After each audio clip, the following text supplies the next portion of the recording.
Welcome to GRE Snacks, snackable episodes about the GRE exam and graduate school admissions. I'm Tyler, founder of Achievable. We have an affordable $199 online GRE course that includes everything you need to ace your GRE exam, which is a full textbook, tons of GRE questions backed by our memory-enhancing algorithm, and full-length practice exams. You can try it out for free by going to achievable.me, and if you like it, use the code podcast to get 10% off at checkout.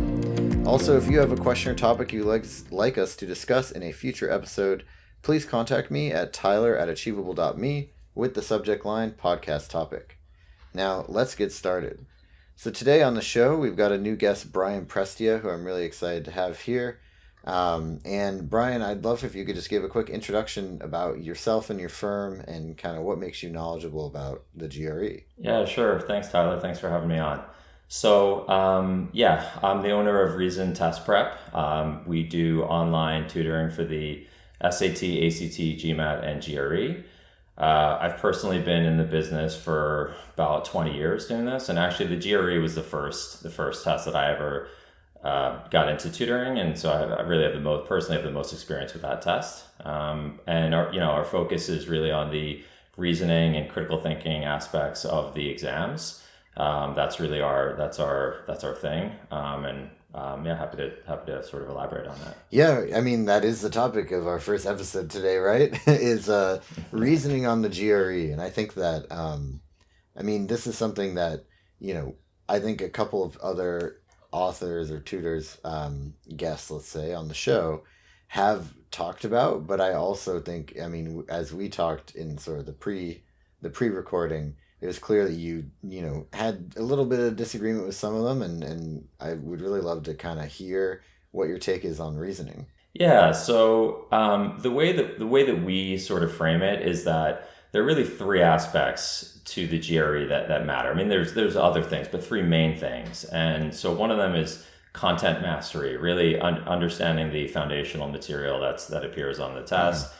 That's on quant and verbal, and time management is another major factor there. And then the other is reasoning and problem solving and critical thinking. And the sections of the test are quantitative reasoning and verbal reasoning. So yes, you need to have the quantitative and verbal foundation, mm-hmm. but that's really not what the tests are about. The tests are about your ability to apply reasoning to that foundation. And so that's really where we find that students need the most help. And you really just can't have success, great success on the GRE without a focus on that. I mean, you can learn the foundation, that's important, but if you can't apply good reasoning to that foundation, then you're never going to achieve a top score. Right. And so then what does reasoning mean to you in this context, right? Just to be really clear about what we're talking about. Yeah, it's sort of the higher order thinking skills of, we could maybe use an example. I mean, right. For a geometry question, for example, you need to know your area of a triangle and 30, 60, 90 triangles and 45, 45, 90 triangles and things like that. It's important to know that foundational stuff, but they're really testing the way you can apply that knowledge. Mm-hmm. And so, it's the application of knowledge and the sort of problem solving ability that muscle that you flex. And so it's a little different really on quant versus verbal. So I think on the verbal side, it's a little bit more of the kind of critical thinking aspect of it. So for example, on reading comprehension passages, not just understanding what you read, that's important obviously, but it's more understanding the author's purpose and being able to read between the lines and pick up on, author's intention and things like that. Whereas on the quant side of it, I'd say it's more about, applying good kind of problem solving techniques and sort of higher order thinking skills that the test is designed to really measure. Right. So then where are you feeling like you're disagreeing with some of the things that other people have said about this, right? Because so far everything you're saying is pretty straightforward. Yeah, no, I think it might be on a different topic than this one, perhaps. Mm-hmm. I think people tend to underestimate how important the reasoning aspect of the test is, and tend to overestimate the importance of some of the content part of it. Right. But yeah, no, I think from what I've heard of some of the other guests, I think they seem to be in alignment with that part of it. Yeah, for sure. So then, okay, reasoning's very important, right? And I think that it's a key piece of both quant and verbal. But whether you want to focus on quant or verbal, or whether you want to even do a little bit about each, like, what do you feel are the important things that you need to be thinking about, both in like the study process to improve your reasoning skills, and then on the day of the test? Yeah. Okay. So this is probably going to be a wordy answer because Yeah, there's a lot to say to this. So yeah, because it is, there's a couple things to unpack there. So I guess first of all, again, quant versus verbal, it's a little bit different. And then even within the quantitative section, you have problem solving questions, and then you have the quantitative comparisons. And I'm using problem solving to basically refer to everything that's not the quantitative comparisons. But even there's some differences with like the fill in the blank ones or whatever. So right. I think, so even just kind of biting off the quantitative section for a second. Mm-hmm. So I think quantitative comparisons are I would argue, even more reasoning driven than I think you have to be flexing, reasoning and problem solving skills on both the problem solving and the quantitative comparisons. Right. But yeah, I think on the QCs in particular, that's really what those questions are getting at. And in particular, realizing that, they're asking you to compare quantities, not calculate them, right? Mm-hmm. So a lot of the questions really get at a person's realization that, I don't necessarily need to know the value of quantity A and the value of quantity B. I could just say straight away that quantity A is going to be bigger without even fully calculating it. Right. Or that there isn't enough information, to determine it. That's something that you might be able to realize without doing any math at all. Mm-hmm. And there's also just a lot of trickery, right? Like on the QCs, a lot of those questions are really designed to be tricky. So at first glance, it's like, oh yeah, like these are totally equal. Yeah, I mean, like, this quantity will equal that quantity. But then, you have to have your reasoning hat on and be like, wait a second, like that feels very, very straightforward. That feels very obvious. Doesn't make it wrong, but it very likely is going to be a trap. So let me think about why those quantities might not be equal. Right. And, so that's all sort of test-taking strategy and, applying, critical thinking and not just sort of doing math. Mm-hmm. So that's just an example on the QCs. Whereas on problem solving, I think it's more, and this is probably going to echo a little bit of what Charles was saying on one, I think the Engineer's Disease podcast. I listened to some of that one. Right. So yeah, I mean, I think the mistake that many people make is believing that, okay, I'm just going to study the math. I'm going to learn, especially people who come in having studied for other tests that are like that, like the Series 7 exam or something like that, where mm-hmm. it's like, all right, let me just learn all the content and then I'm gonna crush this test. And no, it's not about your ability to memorize and regurgitate that content. It's about being able to solve problems. And so honestly, the first step is, in terms of studying, it's just realizing that that's the test you're taking, right? You have to understand that you're not taking a content test, a test that's rewarding your ability to just memorize information. That's not the test you're taking when you're taking the GRE. So just coming in with that mentality, that sort of mentality shift, is the first step. And then, I mean, when you're doing the practice questions, this can be hard when you don't have someone pointing it out. That's where tutoring can be helpful.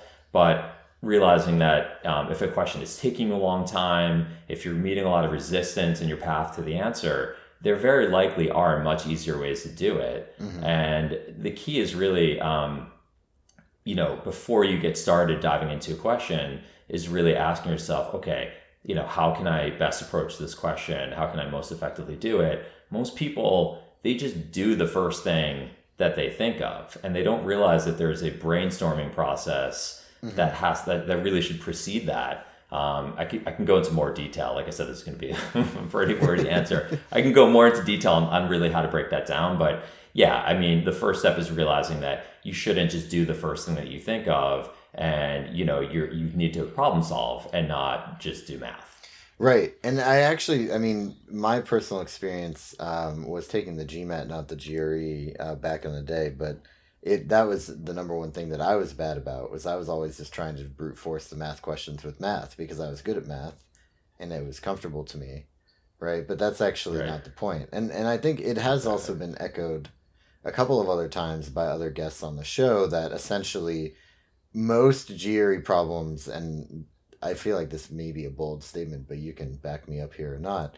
Most GRE problems have a straightforward, time-consuming way to complete them, and then a less obvious, less time-consuming way to complete them. And getting the right answer in the least amount of time is the name of the game. And so the latter is usually what they're thinking of when they're designing the question to take less than 90 seconds. You think that's a fair statement? Yeah, no, that's exactly it, and that's the name of the game. It's not just a question of whether you can get the question right; it's a question of how long it's going to take you. And yeah, again, in terms of like, okay, how do you practice this? You know, you can do questions in multiple ways, right? Like, let's say that you're just really your reflex is to just do algebra every time, right? Okay, well, it might take very deliberate practice to break yourself out of that, but you can do a question in more than one way. You could do it and do it algebraically, and then afterwards be like, you know what, like, okay, let me just reset here and see if I can think of another way to do this question. And you know, the more you do that, you're getting a couple benefits there. One is you're building multiple muscles, right? Like, okay, so maybe you are building the algebra muscle, and that's probably good too. But then, you know, you do it in a second way, and now you have another way of approaching that question. You've got now more than one thing that you're good at, and you also get a window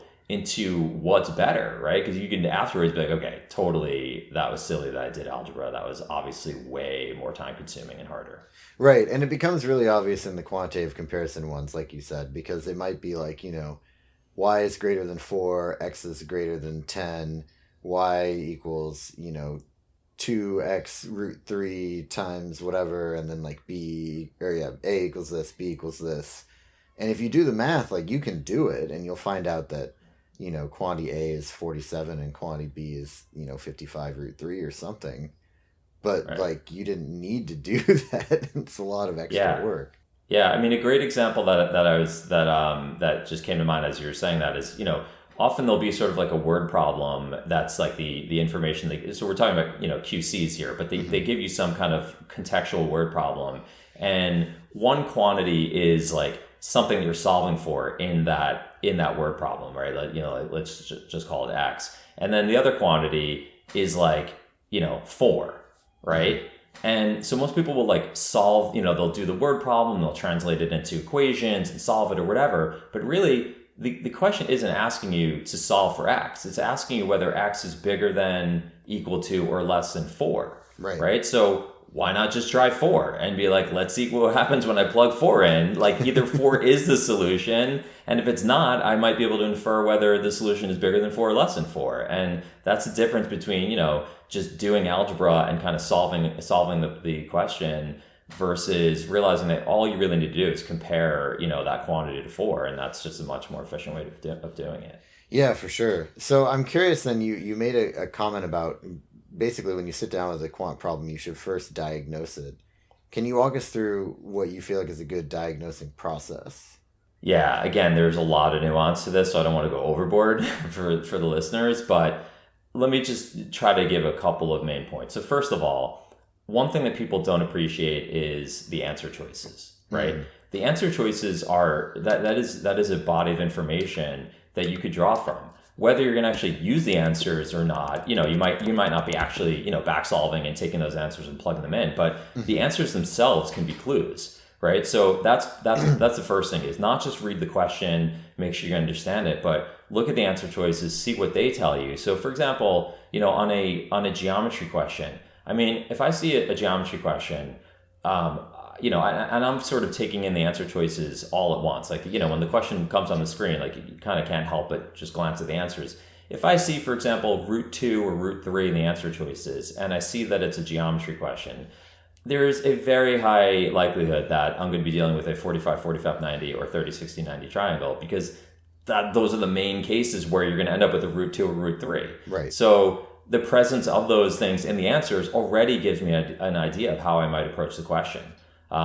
like that's a critical type of thing is again, even if you're not using the answers, just or are the answers spaced really far apart? If they are, maybe I can estimate. Maybe I don't need to calculate this all the way to the very last decimal place. Right. So that's one thing is just really taking stock of the answer choices. And then the second thing is learning how to not just reflexively do the first thing you do. And the way we teach it, the way I would, the two things I would point out are that you need to, you're going to read the question, you're going to start to think of ways of solving it. Typically, one thing will come to mind, if anything, right? And the question you should ask yourself is, number one, how likely am I to get this question right with this thing that I'm considering? And number two, how long do I think it'll take? Right? Like you have to factor that in. So you might look at it and be like, okay, this is an algebra question. I know it could be done algebraically, but with our students, when I'm tutoring someone, I'll say, okay, what's the give me a percent chance that you think you're going to get this right? And they'll be like, 60. And I'll say, okay, how long do you think it's going to take? I don't know, like 3 or 4 minutes. And I'll be like, all right, well, that's not great, right? Like to spend 3 or 4 minutes on a question and have a 60% chance of getting it right. Like those are not favorable statistics there. So don't just dive in and do it. Maybe pivot and say, is there some other way I could do this? And if there isn't, maybe you should skip the question entirely and not even do it in that moment. Because again, there might be other questions that you'll feel 90% likely and it'll take a minute or a minute and a half. Right. Yeah, that makes a ton of sense. And then do you have any specific tips for the verbal side of the equation here? Yeah, again, I could pontificate here for That's good. For a while. That's fine. Yeah. So, again, I think this is a little bit different on the vocab-based questions versus the reading comp. So I'll just, again, to kind of keep this a little bit brief, I think on the vocabulary-based questions, especially the text completions, I think sentence equivalence ones are really pretty vocab driven. There isn't a whole lot of reasoning that goes into those. There definitely is some, but it's not that robust, the kind of reasoning you need to apply there. Right. But for the text completions, that's another mistake people make is they think it's just vocab. Like, okay, let me just, how can you help me with that? It's just vocab. I just need to learn the words. Like, okay, no, that's not it. That's not even the primary thing really on text completions. So it's really about understanding the clues in the sentence, and I would call that the evidence, right? So you can't just pick a word for the blank that you think goes in the blank. It's not a subjective exercise, right? There's an objectively correct answer and objectively wrong answers, and so it's really a matter of figuring out what is the evidence in the sentence support. What word does it support goes in the blank, and that is a reasoning exercise of really breaking down the sentences, figuring out what the clues are, and what meaning do those clues support. So that's just a brief explanation for the text completions. On the reading comp, again, I could go way more deeply into this, but very briefly what I would say is that there's 2 levels at which one can read a reading comp passage. One is reading for what the author says, right?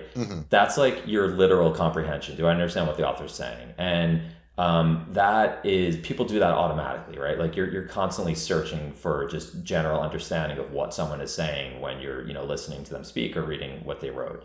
But then there's another level, which is understanding the why of the passage. Why is the author saying this? What is the author's intention here? What is the purpose of this sentence? That is the thing that most people miss. They either don't know how to read like that, or they just don't have that switch turned on. And so that's the kind of reasoning that really needs to be applied. It's not just simply understanding what the author is talking about, but really understanding what the point of it all is and what the purpose of the different parts of the passage are. Right. And then is there a similar kind of diagnosing step that you go through with these problems on the verbal? Diagnosing as in from the perspective of the test taker, like how to diagnose, or as like a tutor diagnosing the problems that a student has? Oh, no, as a test taker, right? Like on quant, you know, you're kind of like, what are my paths to the answer? Reading comprehension maybe doesn't have multiple paths. I don't know.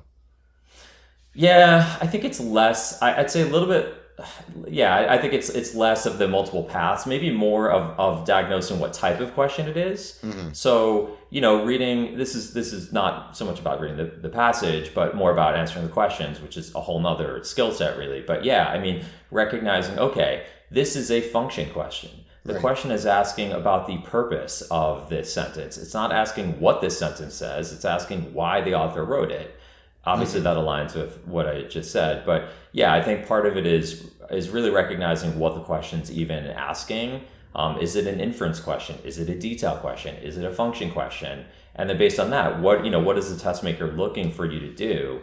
I think that's part of it. And then there's a whole nother element. I don't want to, this is maybe something we can get into on a future podcast, but a whole another element of just the answer choices themselves and how to navigate the answer choices. I think that's a whole separate issue, really. Yeah, no, that sounds like that'd be a good one, actually. I might write that down for us to do at a future date. Cool. Well, very cool. Thank you so much, Brian. This has been great. And this has been GRE Snacks, hosted by Tyler from Achievable with Brian Prestia from Reason Test Prep.